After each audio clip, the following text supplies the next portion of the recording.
কারণ জমিনে বহু মানুষ এইতে 52-53 বছর চালিয়েছে, আমরা দেখলাম না? বাবা চালিয়েছিল, স্বামী চালিয়েছিল, চাচা চালিয়েছিল, বউ চালিয়েছে, ভাবি চালিয়েছে। এক কথা বলছেন না? কিন্তু কোরআন দিয়ে চললে দেশটা কেমন দেখা যায় এটা এখনো আমরা দেখি না। এখন আমরা সবাই একমত, দলমত আর নেই। কোরআন দিয়ে এই দেশ চললে কেমন দেখা যায় ওইটা আমরা এই চোখে দেখতে চাই। কারা দেখতে রাজি আছেন দেখি? লিল্লাহি তাকবীর।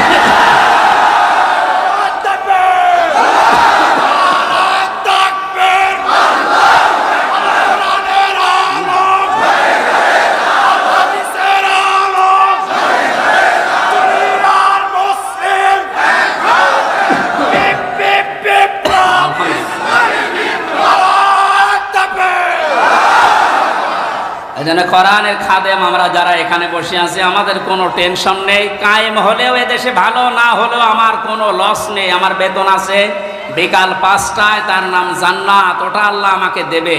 কারণ বিকাল 5টা পর্যন্ত জমিটা একটু দেখে শুনে রাখতে পারলে উনি যেমন বেতন দেবে, আল্লাহ আমাদেরকে জমিনে কাজ করার জন্য বেতন দিতে পারে না? ওই বেতন পাওয়ার আশায় আছে। কিয়ামতের ভয়াবহতার কথা আজকের তেলাওয়াত কিন্তু আয়াতগুলোতে ছিল। যেহেতু আমরা বলেছিলাম 1 ঘন্টা, এই জন্য খুব তাড়াতাড়ি করছি, সামারাইজ করছি। আল্লাহ রাব্বুল আলামিন সূরা হাক্কাত 52টা আয়াত দিয়েছেন। কিয়ামতের যে ভয়াবহ দৃশ্য এগুলো আল্লাহ তুলে ধরেছেন প্রথম থেকে। পুরাটা তাফসীর করতে গেলে অনেক সময় লাগবে। সামনে আরো 2টা মাহফিলে এলাকায় আছে, আমরা ওখানে ধারাবাহিকভাবে বলবো ইনশাআল্লাহ। আজকে খুব কম সময় নিচ্ছি। হাক্কাতের 19 থেকে শুরু করে যতটুকু পারা যায়। আল্লাহ রাব্বুল আলামিন বলেন, ফাআম্মা মান উতিয়া কিতাবাহু বিয়ামিনিহি ফায়াকুলু হাউমুকরাউ কিতাবিয়া।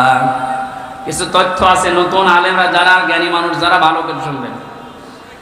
আল্লাহ পাক বলেন কিয়ামতের কঠিন ময়দানে যেদিন বিচার শুরু হবে, ফাকাইফা তাত্তাকুনা ইন কাফারতুম ইয়াওমা ইয়াজালুল ওয়ালদানা শিবা। এত কঠিন ভয়ঙ্কর সালসালা অবস্থা তৈরি করব, যুবক মানুষ বুড়ো হয়ে যাবে। ও বাংলার মুসলমানেরা, 8টা বছর যে লোকটা আয়না ঘরে ছিল আজকে দেখতে পেলাম। এই যে ব্যারিস্টার আরমান, যুবক বয়সের যে ছবি, 8 বছরে তার অবস্থান কোথায় গিয়ে দাঁড়িয়েছে আপনি তাকান। তা তো 8টা বছর জুলুমের স্টিম রোলার চলার কারণে তার অবস্থা এখন এই।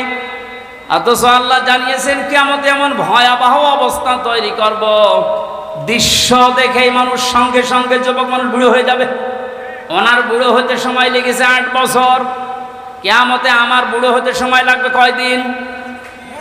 মুহূর্তের ভেতরে চোখের পলক পড়তে বুড়ো হয়ে যাবে মানুষ, যুবক মানুষ। কি অবস্থা হবে এবার ভাবেন। ইয়াউমা ইয়াফিরুল মারউ মিন আখি, প্রথমেই পালাবে মানুষ দেখলেই তার আপন ভাই থেকে।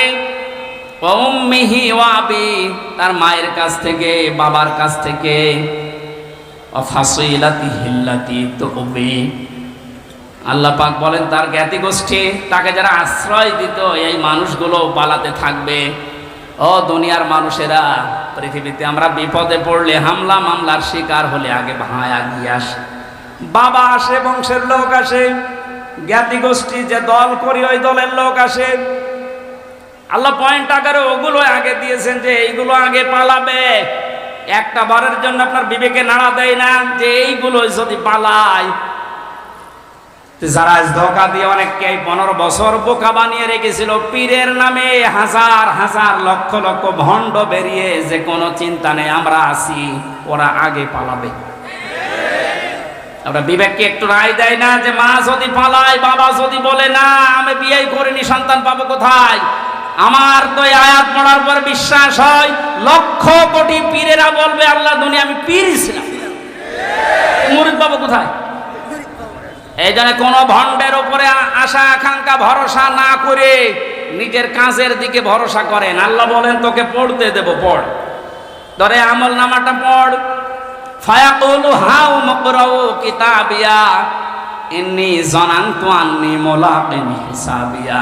কিতাবটা হাতে নিয়ে পড়তে আরম্ভ করবে আর বলবে, অবশ্যই আমি এটা বিশ্বাস করে চলতাম যে আমাকে একদিন আল্লাহর দরবারে এভাবে হিসাব দেওয়া লাগবে।